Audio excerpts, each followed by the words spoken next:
Une inscription vieille de 3200 ans a été découverte. C'est la plus ancienne inscription en hébreu jamais découverte. L'ironie du sort, c'est que ce qui est inscrit est pour la plupart des malédictions. Maudit, maudit, maudit, tu mourras de malédictions et d'autres choses de ce genre. Le fait que nous ayons découvert des malédictions est-il un signe de mal pour nous aujourd'hui? Non, c'est bon signe. Cela signifie qu'il y a 3200 ans, il y avait des Juifs qui, en plus des bénédictions et des prières, écrivaient également des malédictions. En quoi cela est-il bien selon toi? Ou peux-tu trouver un peuple qui, il y a 3200 ans, aurait déjà écrit des malédictions les uns contre les autres? Il s'agit là d'un peuple développé, d'un peuple qui a réellement une force, la force du mal, la force de la foi, la foi. Quelle foi? La foi en une force supérieure vers laquelle il peut se tourner, oui, et à laquelle il peut demander qu'elle l'aide à faire du mal à son voisin. C'est vrai, mais c'est terrible.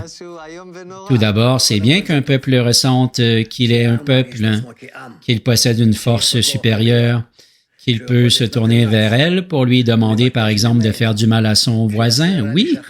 Et on parle de cela il y a, 3200 ans, oui. Monsieur, je ne rigole pas. Et qu'est-ce que cela nous apprend sur nous? On se maudit, aujourd'hui aussi, mais qu'avant au moins, on se tournait vers la force supérieure pour le faire. Et aujourd'hui, vers qui se tourne-t-on? Un avocat, un tribunal. On cherche comment faire du mal aux autres. Vraiment, vraiment. Le déclin des générations, tu veux dire? Oui, et quel déclin? D'accord, donc tu m'as parlé de notre descente, mais peut-on aussi s'élever? Oui, et il ne nous manque qu'une seule chose. Laquelle? Que cette haine se transforme en amour. La haine est un très gros atout. La haine, c'est l'atout. Je vois que tu me regardes. Oui, je suis abasourdi. Abasourdi? Qu'est-ce que l'atout dans la haine? La haine est un atout. Nous pouvons transformer la haine en amour, les ténèbres en lumière, changer nos mauvaises relations en de bonnes relations. Ce n'est possible que si la force du mal se révèle. C'est pour cette raison que je dis qu'à cette époque, nous étions déjà un peuple grand et fort. Et surmonter le mal qui était en nous nous donnait un énorme potentiel pour faire de bonnes choses.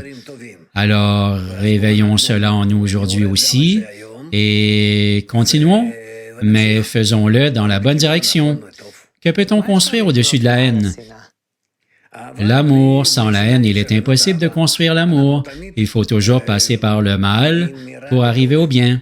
À quoi notre peuple ressemblerait-il s'il réalisait tout son potentiel? De quoi serait-il fait? De haine, d'amour, de malédiction, de bénédiction? L'amour couvrira tous les crimes. Nous n'avons besoin de rien d'autre que cela.